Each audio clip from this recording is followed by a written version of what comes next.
కూడా మీరు గమనిస్తే ఎవరు తగ్గట్లా. ఎందుకంటే జైలుకి వెళ్ళొచ్చిన వాళ్ళందరూ ముఖ్యమంత్రులు మంత్రులు అవుతున్నారు. ఏంటో మరి ఆ స్ట్రాటజీ ఏంటో, లోపల ఏముందో అసలు. ఒకసారి పోయేద్దాం స్వామి అంటే మమ్మల్ని ఎవరు పంపించరు. మన అప్పట్లో మేము అనుకునే వాళ్ళం, చంద్రబాబు గారు లోపల నుంచి బయటకు వచ్చారు, ముఖ్యమంత్రి అయిపోయారు. ఆయన 16 నెలలు లోపల ఉన్నాడు, ముఖ్యమంత్రి అయిపోయాడు. మా నాయకుడిని లోపలికి పంపించరు, మీరు ముఖ్యమంత్రి చేయరు. సో అటు ఇటు అదేంటో లోపల ఏదో ఉంది సార్, చిదంబర రహస్యం లాగా. సో ఈ పీటీ వారెంట్లు ఏంటంటే ఇంకొన్ని రోజులు లోపల పొడిగించాలి, ఇక్కడంతా కూల్ అయ్యాక బయటికి తెచ్చి వదిలేయాలి. సో అదేదో జరుగుతుంది సార్. ఎనీవే ఇతని మీద పెట్టిన సెక్షన్స్ ఏంటంటే, సరే సెక్షన్స్ కాదు, బలమైన కేసులు ఏంటంటే, గతంలో శ్రీశైలంలో తాగి ఒక ఎమ్మెల్యే ఎక్కడైతే ఒక ఫారెస్ట్ అధికారిని దుర్భాషలాడి కొట్టి వాళ్ళ వెహికల్ తీసేసుకున్నారో, అంత బలమైన సెక్షన్స్ ఏమి ఇతని 36 కేసుల్లో 56 కేసులు ఎక్కడా లేవు. మరి ఆయన ఎప్పుడు అరెస్ట్ చేస్తారు, ఆయన ఎప్పుడు జైలుకి పెడతారు? అంబేద్కర్ గారు రాసిన రాజ్యాంగంలో కూడా మా వాళ్ళకు ఒకలాగా, మీ వాళ్ళకు ఒకలాగా, మీ నాయకులకు ఒకలాగా, మా నాయకులకు ఒకలాగా అని ఎక్కడా లేదు.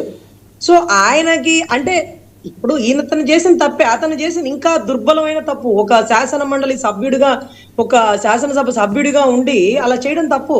మరి అతని అరెస్ట్ ని ఎవరు అడిగిరేంటి? న్యాయస్థానాలు కూడా ఇమీడియట్ గా అతన్ని అరెస్ట్ చేయండి అన్నట్టో, లేకపోతే ఒక డైరెక్షన్ ఇవ్వడమో ఎక్కడ జరగదేంటో మాకు ఆశ్చర్యం అవుతుందండి. సో ఎనీవే ఆయన అనుకున్నది సాధించారు. అంబటి రాంబాబు గారు ఎప్పుడు నన్ను లోపలేస్తారా, ఎప్పుడు నన్ను టైగర్ అంటారా, ఎప్పుడు నా కోసం జగన్ అన్న వస్తాడా అని ఆలోచించారు. ఆయన అనుకున్న దానికంటే ఎక్కువ ఎలివేషన్ ఇచ్చారు ఈ దరిద్రపు కొట్టు ఫ్లెక్సీలు కట్టిన వాళ్ళు. వీళ్ళని అసలు ఇంకేం చెప్పాలో అర్థం కావట్లేదు. సో ఇటువంటి పరిస్థితుల్లో ఆయన అంచనాలకు మించిన ఆయనకి అవకాశం ఇచ్చినారు. ఆ దరిద్రం ఏంటంటే ఆయన మళ్ళీ అది కూడా ఇలా చెప్పినాడు, అది కూడా పుష్ప 2 డైలాగ్ లాగా తగ్గేదేలే అని, ఇంకా మాటలు లేవు, జస్ట్ సైగలే. అదే మా పవన్ కళ్యాణ్ గారిది అనుకోండి, ఇలా కాలర్ వెనకేస్తాం, ఇలా చేతిలా అంటాం, ఇతనిదేమో ఇలా అంది, అతనికేమో చెయ్యిలా అంటది, ఇతనికేమో ఇలా అంటది. సో ఏది అంటున్నాడు అక్కడ కూడా అతను పుష్ప 2 డైలాగ్ కొట్టాడు అనేసి మన అందరం చెప్పుకుంటున్నామంటే.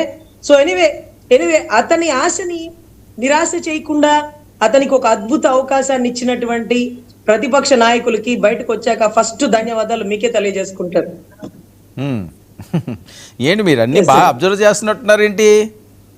పవన్ కళ్యాణ్ గారు మేనరిజం ఏంటి, ఈయన మేనరిజం ఏంటి, ఇవన్నీ కూడాని సార్ రోడ్డు మీద పోయి పోరగాడు చెప్తాడు పవన్ కళ్యాణ్ మేనరిజం అంటే ఏంటో, ఇదెవరిది అనేది ఈజీగా అర్థం అయిపోతుంది. ఇప్పుడు ఆ సింబల్ కి అర్థం ఏంటండి? మీరు ఎన్ని పెట్టుకుంటారు ఇంకా తెగించినట్ట ఏంటంటే, నా పర్ఫార్మెన్స్ కనుక మీకు నచ్చినట్టయితే SMS రిక్వెస్ట్ మా జగన్ అన్నకి పంపించండి అన్నాడు వర్మ గారు. పవన్ కళ్యాణ్ గారిని, అంబటి రాంబాబు గారిని ఇద్దరిని కంపేర్ చేసి చూస్తున్నారు చూసారా? ఇది చాలా దారుణమైన విషయం అండి.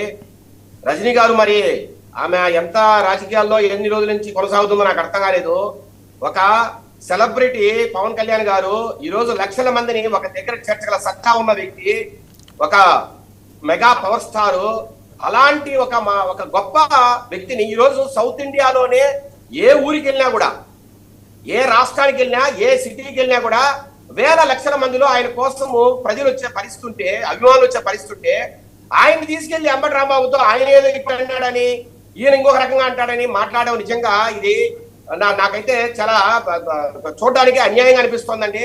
ఇది బేసిక్ గా ఏంటంటే పాలిటిక్స్ లో ఈ రోజు ఒక ఇమ్మెచ్యూరిటీకి ఒక తార్కాణం అండి. ఇది ఈ రోజు డిబేట్ చేయించండి, అందరూ డిబేట్ చేయాలి, ప్రతి ఒక్కరికి మాడే హక్కు ఉంది. రజనీ గారికి కూడా ఆమె అడ్వకేట్, ఆమెకి బాగా ప్రకటన స్వేచ్ఛ ఉంది, మేము కాదనట్లే. కానీ ఎవరిని తీసుకెళ్లి ఎవరితో పోలుస్తున్నారు అసలు? మనం దాన్ని నవ్వుకుంటూ మనం చూడడము నిజంగా అన్యాయమైన విషయాన్ని సందర్భంగా ఓకే. రజనీ గారు ఏమన్నా రెస్పాండ్ అవుతారా ఈ అంశం మీద? సార్ చాలా బాధపడుతున్నారు సార్. రాజకీయంలోకి వచ్చాక అంబటి రాంబాబు గారైనా, పవన్ కళ్యాణ్ గారైనా, ఎవరి మేనరిజం అయినా గుర్తించాల్సిందటువంటిది రాష్ట్ర ప్రజలు సార్. అది పవన్ కళ్యాణ్ గారిని గట్టిగా గుర్తించారు. పవన్ కళ్యాణ్ గారి కంటే ముందుగే రాజకీయ నాయకుడుగా రాంబాబు గారిని గుర్తించారు. ఆయన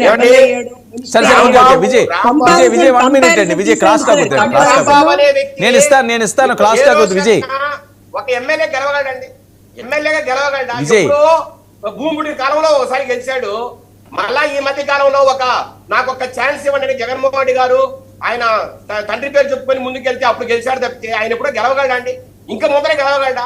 అతని స్థాయి ఏంటి? గుంటూరు జిల్లాలో అతని స్థాయి ఎక్కడ? ఆయన్ను మెగా పవర్ స్టార్ తో పోల్చడం అనేది నిజంగా బాధ కలుగుతుంది. సరే ఓకే ఇస్తాను విజయ్ ఓకే మాట్లాడినండి. రజనీ గారు సార్ థ్యాంక్స్ సార్. సార్ చాలా బాధపడుతున్నారు. ఆ సానుభూతి, ఆ విశ్వాసం, ఆ అభిమానం, ఆ గౌరవం ఎప్పుడు పవన్ కళ్యాణ్ గారికి మీ నుంచి ఎప్పుడు రావాలని మేమందరం కోరుకుంటాం సార్. ఆయన స్థాయి ఎప్పుడు అక్కడే. ఆయన ఎవరితో కంపారిజన్ చేయకక్కర్లా. ఆయన అందరికంటే ఒక అడుగు ముందులోనే ఉంటారు. అందరికి పేమెంట్లు ఇస్తేనే ప్రచారానికి